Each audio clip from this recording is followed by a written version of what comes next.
Hello viewers, welcome back to my channel. আজি মই এটা মিঠাই ৰেচিপি লৈ আহিছো। মই আজি নাৰিকলৰ এবিধ সোৱাদ লগা মিঠাই বনাবলৈ গৈ আছো। প্ৰথমতে মই নাৰিকল এটা লৈছো, লৈ পেলাই মই মিক্সিত ভালদৰে গুড়া কৰি ললো। আপোনালোকে ৰুকিও ল'ব পাৰিব। মই মেজাৰমেন্টৰ কাৰণে এটো কাপ ব্যৱহাৰ কৰিম। যিখিনি মই সামগ্ৰী দিম এই কাপৰ জোখতে মই দি থাকিম। মই এটা নাৰিকল ভালদৰে ৰুকি লওঁতে মোৰ 2 কাপ হ'ল।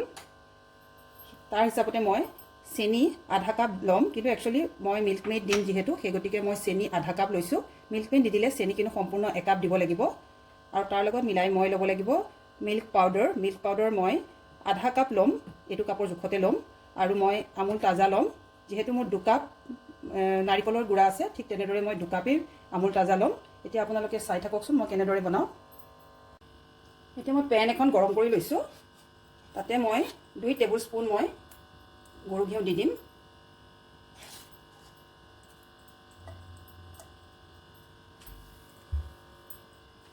ফ্লেমটো লো কৰি ৰাখিব। তাত মই নাৰিকলখিনি দি দিম এতিয়া।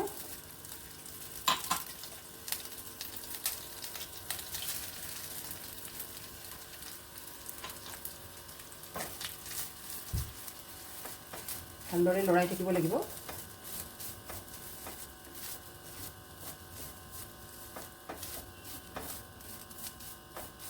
প্ৰায় 3 মিনিট মান মই এনেদৰে লৰাই থাকিম।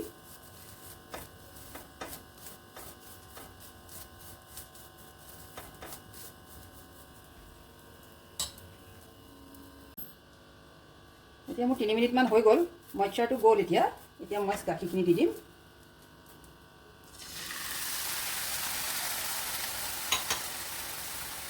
আৰু 1 কাপ দি দিছো। এতিয়া ফ্লেমটো অলপ বঢ়াই দিব, কিন্তু কন্টিনিউয়াছ লৰাই থাকিব।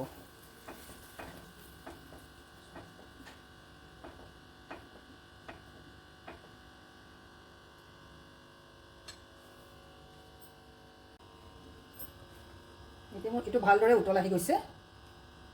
এতিয়া মই মিল্ক পাউডাৰ হাফ কাপ লৈছো। মই মিল্ক পাউডাৰ ইয়াতে দি দিম।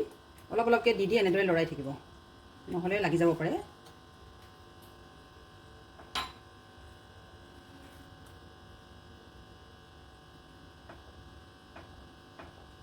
নাৰিকলৰ মিঠাইটো বৰ টেষ্টি হয় খাবলৈ।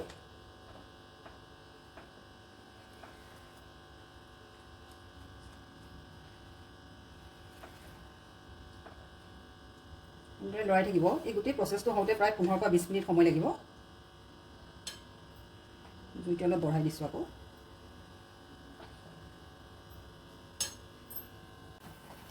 এতিয়া মই চেনি আধা কাপ দি দিম। মই চেনি আধা কাপ আগতে কৈছো, যদি মিল্ক মেড নিদিয়ে তেতিয়াহ'লে চেনি 1 কাপ দিব লাগিব, আৰু যদি মিল্ক মেড দিয়ে আধা আধা মিলাই দিব দুইটা।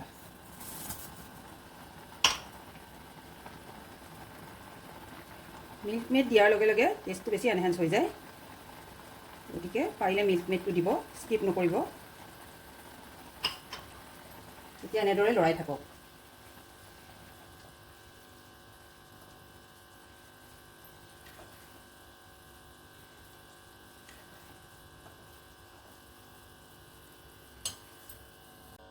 মই এখন ট্ৰে লৈছো। ট্ৰেখনত মই ইয়াৰ জোখতে মই এখন বাটাৰ পেপাৰ লৈ পেলাই ওপৰত মই অলপমান ঘি গ্ৰীজ কৰি দিছো এনেদৰে। যেতিয়া কাটিং কৰিম তেতিয়া উলিয়াবলৈ সহজ হ'ব।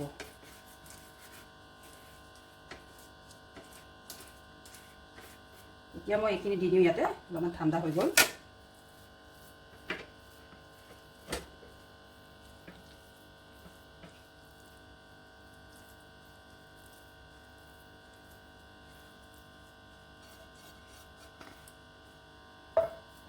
মই ধুনীয়াকৈ এনেদৰে মিলাই লম এতিয়া।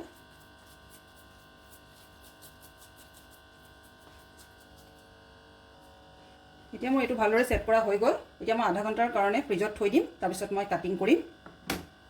মই ফ্ৰিজৰ পৰা এইটো উলিয়াই আনিলোঁ, পুৰা ঠাণ্ডা হৈ গ'ল।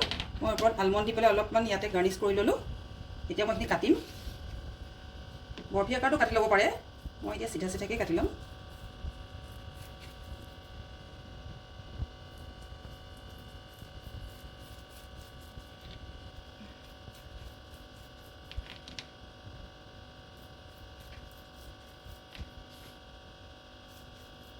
মই পিচ পিচকৈ কাটি ল'লোঁ। এয়া চাওকচোন কিমান সুন্দৰ হৈছে। আপোনালোকে নিশ্চয় ট্ৰাই কৰিব, যথেষ্ট টেষ্টি হয়। ভাল পালে লাইক কমেণ্ট কৰিব আৰু ছাবস্ক্ৰাইব কৰিব চেনেলটো। Thank U.